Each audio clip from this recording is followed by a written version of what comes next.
if you see my eyes doing that every now and then, it's because there is a bloody spider and I'm watching him. I'm watching him.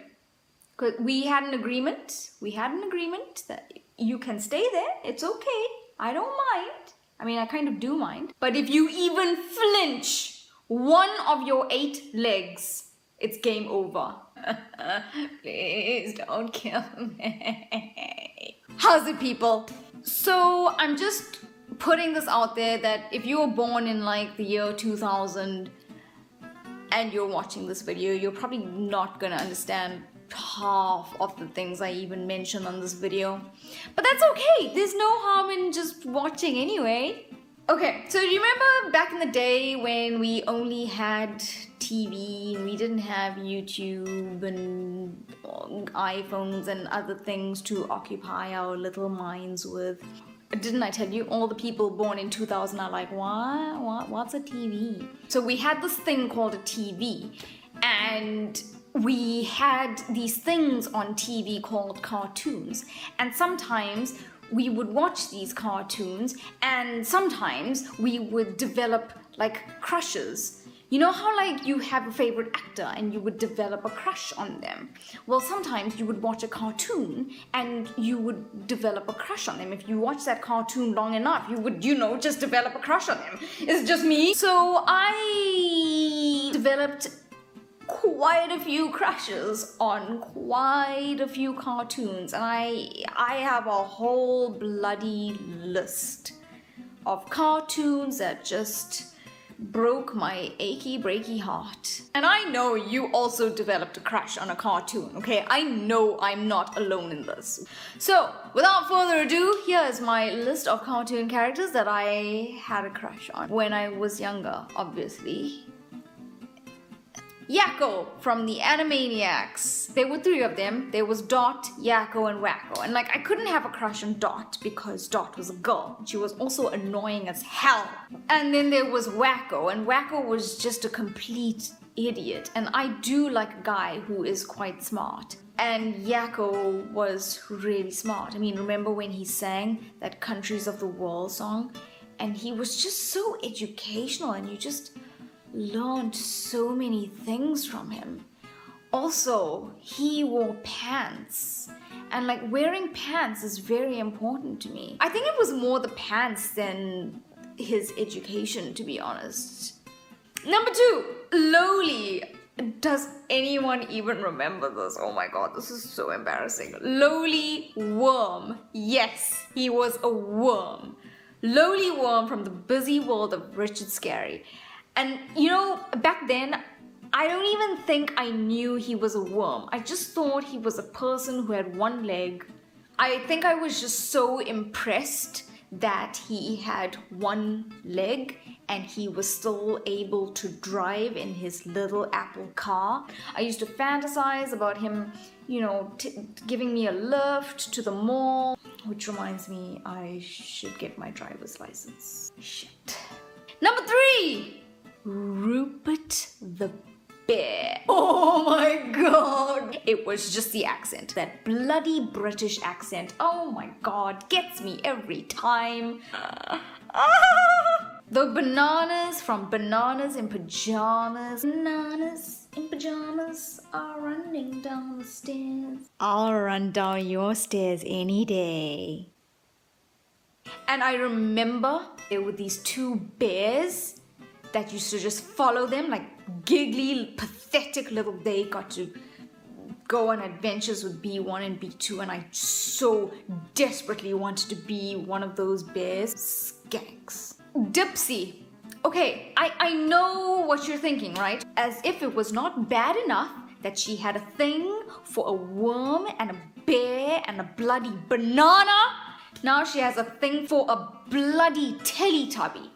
Okay, but seriously, Dipsy was cool, okay? I remember wanting to be Lala, but I remember wanting to be with Dipsy. I wasn't even sure if Dipsy was a boy. Like, I don't know with the Teletubbies. I think it was that hat. That hat was so full of swag. Oh my god. Even his moves, like every now and then he did like this funky move. And I was just like, do that move again. Also, who wouldn't want a guy with a TV attached to his stomach? Blues Clues. And I know what you're thinking. Finally, a human. No, I had a thing for the dog. He didn't say much, but he used to make you do little treasure hunts. Who wouldn't want a guy leaving clues all over the place, which led to things, and who made you do little cool treasure hunts. Keeping the fun going in the relationship. I'm all about that. I've never, been in a proper relationship, but if I were in a relationship, I would want that. Did I see some movement over there? That leg better not be moving. So you know how in real life, if you have a sister or a friend and you have a crush on someone, then your sister or friend is not allowed to have a crush on that person because that person belongs to you. And if, they develop a crush on that person, then there's gonna be big trouble. Right, so my sister and I, we also applied that policy to like TV programs. So if she had a crush on a TV character, I was not allowed to go anywhere near that TV character. We were young, okay? This has been killing me for about 20 years. I mean, for 20 years, I could not even mention this. And finally, today, I can mention this crush. Because this crush belonged to my younger sister. And she claimed him first. But like, I secretly had a thing for him.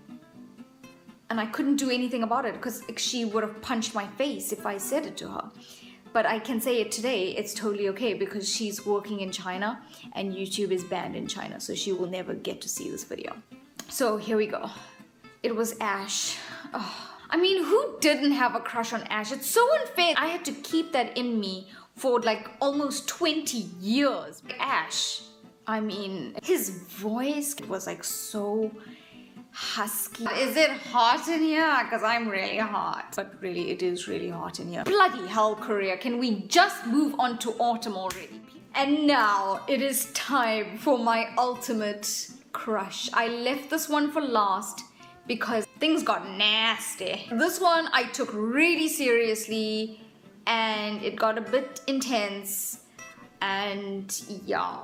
So I had the craziest crush on Tintin. And I think I was just, I don't know, man. It was just the way he solved his mysteries. I was so taken away with that, and I just wanted to solve the mysteries with him. I had a teddy bear. It was a polar bear, I think. And I just pretended it was a dog, and I named it Snowy. And I used to pretend that Tintin was my boyfriend, and we used to take my Snowy out for a walk every day. And we used to have such fun times together, me, Tintin, and Snowy. And Tintin was just so good to me, and he used to be so good to Snowy, and he used to make Snowy play dead all the time, and I used to laugh about it, and then he used to run with Snowy in the park, and I used to chase after him, and then, when I was older, I realized he was not a detective, he was a reporter. Did my life change when I found out that he was a reporter? Because I, at that stage in my life, realized that I wanted to be a journalist. So I was like, I want to be a journalist, he's a reporter, we are obviously meant to be. Oh my god. Yeah, things got a bit hectic with Tintin, I won't lie. So there you go, people. This took a lot of courage for me to admit my cartoon crushes to everyone. But I did it, and I feel a lot better. A few reflections before I go. I do realize that 2.5 of them were human. That's a little bit disturbing that 7.5 were like animals and unidentified creatures. But yeah, this is what happens when you live on a farm and you don't actually get to see other human beings ever. You develop crushes on bananas and bears and worms. Also, I do realize that this is probably the closest I will ever come to love. Hashtag forever alone. It would make me feel a whole lot better if you would tell me that you shared some of these crushes, or if you also had crushes on any cartoon characters, and whether you had a crush on so many cartoon characters. Oh my god, did you just move? You better stop that dance party right now. So don't forget to like the video if you liked it, subscribe, and don't forget to follow me on Snapchat, Twitter, and Instagram. Yeah, and I will see you next week with another probably ridiculous video. Goodbye. Yeah, it is game over for you.